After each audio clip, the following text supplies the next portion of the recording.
I have a brief question or two about the office of bishop in the Catholic Church.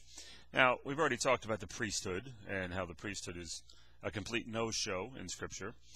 And I think I've mentioned, too, in the past that there would have to be, since bishops are mentioned a number of times, how could that be without having the priests first? Priests become bishops, bishops later on ordain priests, and so forth and so on, and all of this is controlled by the supposedly infallible Pope. So in 1 Timothy, we read about the office of a bishop, which is episkopos in Greek. It just means servant or overseer. He desires a good work.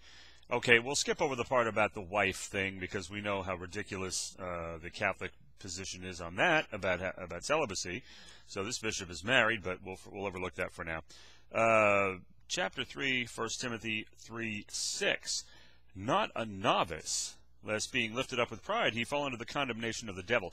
Now, how in the world could a bishop in the Catholic hierarchical structure, and they insist upon this, by the way, you must acknowledge, according to the Council of Trent, that the Church is visible and hierarchical. There's not just a bunch of people in the Church with Christ as the head. There is a rank system like the military. Okay, so a priest becomes a bishop. But, of course, there's no mention of this in Scripture, and there's no priesthood in Scripture either, for that matter. And no, when they say presbyteros, elders, no, that doesn't become a bishop either. There's no mention of that transition anyway. And there would have to be, and we've talked about this in other videos about how, he has set some in the Church, first this, first, second that, and none of them have anything to do with a priesthood. But the bishopric, the bishop office here, says he's supposed to be a novice, not be a novice. How could he possibly be a novice?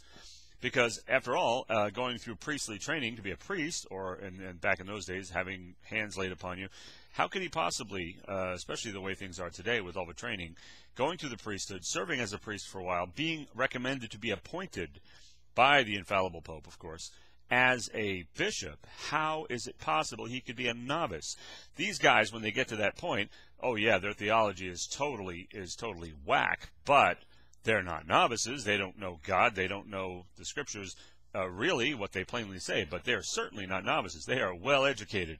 How is that possible? Can somebody answer me that question, please?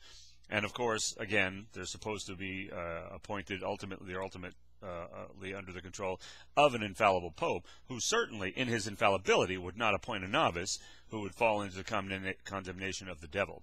So the office of bishop is quite preposterous.